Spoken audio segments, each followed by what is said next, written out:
Hi, I'm Lizzie, and I have 3 antique stores. I have renovated one completely in and out, J Street Vintage, and I have created one out of an old gas station. That was fun. And this most recent one, I turned an old TV store into a huge antique mall.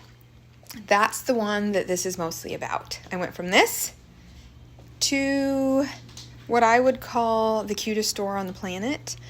That day is when I got the keys. Then I went down some rabbit holes and found old pictures of it, which, oh my gosh, that was amazing.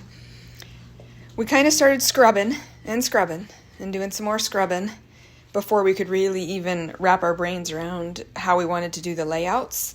But once we really did kind of dig in, we found some of the coolest character ever, and some junk and gross grime. So family members all chipped in. We started peeling back layers of just life in it, more life. Then the math started, and I'm not a math person, but I had to do it. This is how I build antique stores. I just get visions on how I want the space to look, and then I offered it to all my vendors. There was some polls we had to do on our Facebook about keeping the ducks or not keeping the ducks.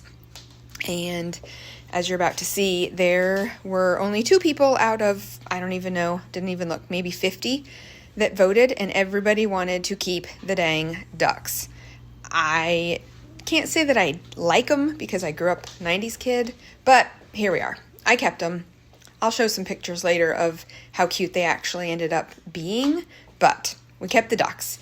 We did not touch any of the character. We embraced it and love it, and that was actually his workbench.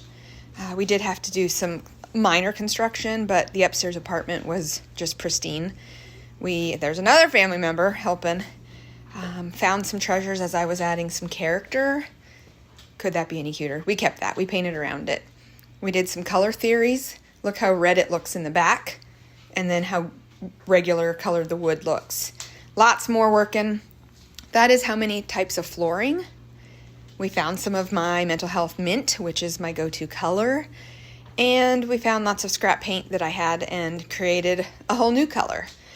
There are a lot of colors in this store, which is probably what makes me the most happy, is that you can walk in any one direction and see something completely different. Some of the vendors painted their own spaces. We've got a lavender, we've got a pink, we've got a really pretty, I would call it Ford blue. This is where we covered over the Dream Matte Mousse Honey Beige paint. That was one day of all the colors. That's my first vendor check, Angie and Steve. And this is where we finally start getting to the good stuff. Bringing the register from the store in Jeff City out to Loose Creek with my now famous yardsticks.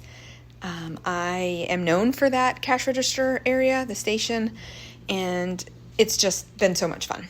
Over the years, people have brought me in new ones, we've swapped, and here we are, a final antique store.